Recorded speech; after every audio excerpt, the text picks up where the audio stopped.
vijana ambao tunatokea Iringa tumepata pigo la kuondokewa na Mheshimiwa William Vang'ombe Lukuvi kama mbunge wa jimbo la Isimani, lakini kama waziri. Kimsingi kama vijana ametuachia masomo mawili.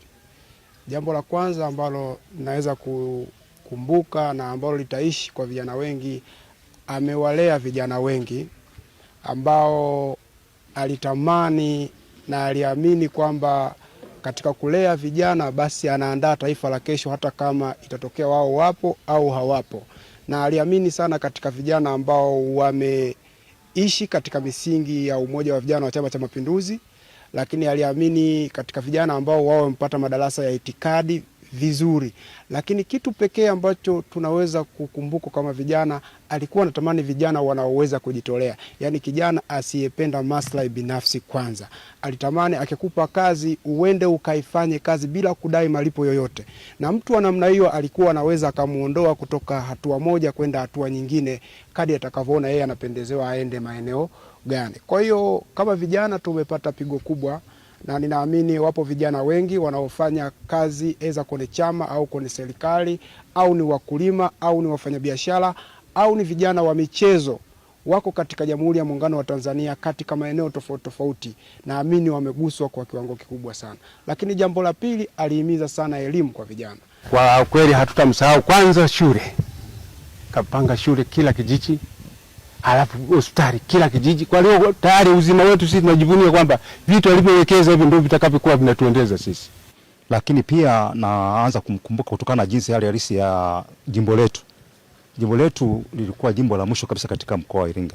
Ukiangalia hali ya mazingira, kielimu ilikuwa hali ngumu, habari ya afya ilikuwa ni shida. Na alipokuja kutangaza nia kwamba yeye anataka kuomba ubunge, kwa kweli sisi tulifurahi. Kwanza tulifurahi kwa sababu ni mtoto wa nyumbani. Lakini cha pili, anazijua changamoto la jimbo letu.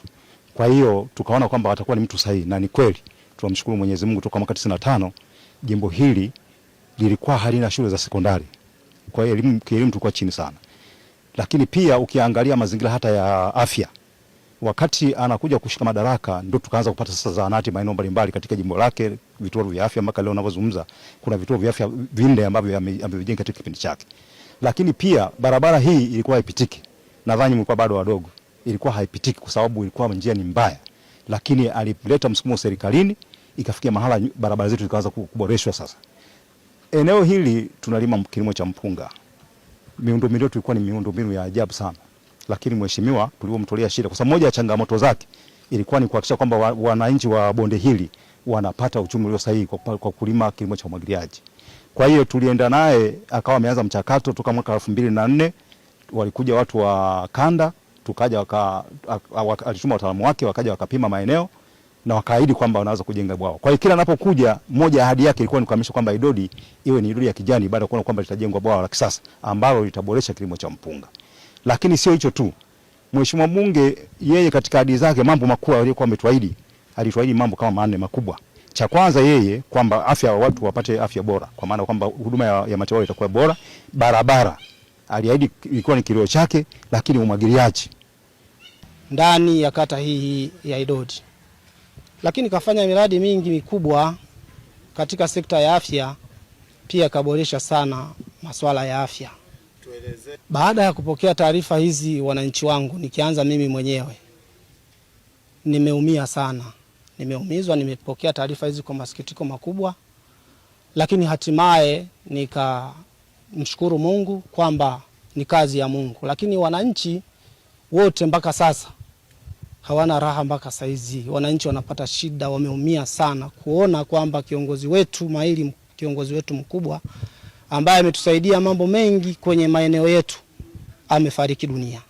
Katika jimbo lake kila kijiji kina zahanati kwa ajili ya kuponya watu wake, kwa sababu alikuwa anawapenda sana watu wapiga kula wake. Baada hapo akaanza kila kijiji kikawa kina shule ya msingi.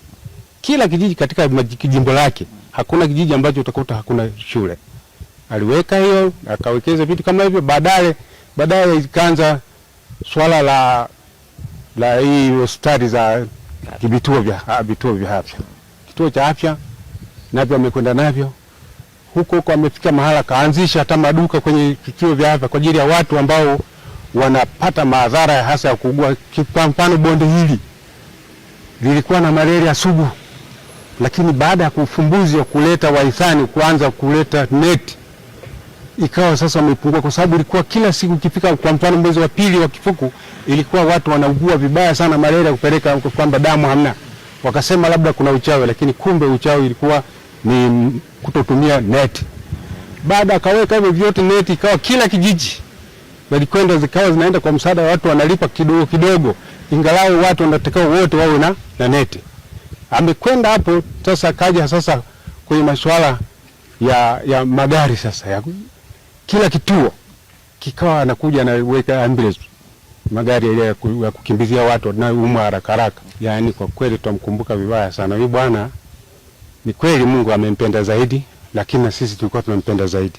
Sasa nasema kitu, Mungu akiwa mtu amempenda zaidi nani binadamu, lazima aende, kwa sababu wewe utakuwa unampenda lakini hujui kwamba yeye alikuwa tarehe gani ya kuweza kuondoka. Namkumbuka kwa mengi sana, kwa sababu katufanyia mambo mengi bila kutegemea Idodi.